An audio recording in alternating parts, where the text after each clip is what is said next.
məni öldürmək istəyən də olubdu, məni nə bilim terror istəyən də olubdu, məni batırmaq istəyən də olubdu, filan olubdu. 87-ci ildə Moskvada böyük çaxnaşmalardan sonra mən istifaya gedəndən sonra mənim başıma nə balalar gəldi. Məni orada əzmək istədilər, həbs etmək istədilər, boğmaq istədilər, boğa bilmədilər. Gəldim buraya, burada boğmaq istədilər, boğa bilmədilər.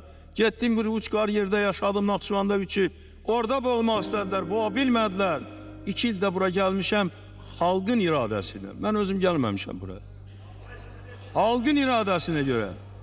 Acaba nə cür olur ki, bir belə xəyanətkar, bir belə terrorist, bir belə qəsd edənlər öz təhlərine nail ola bilmirlər. Allah qoruyur.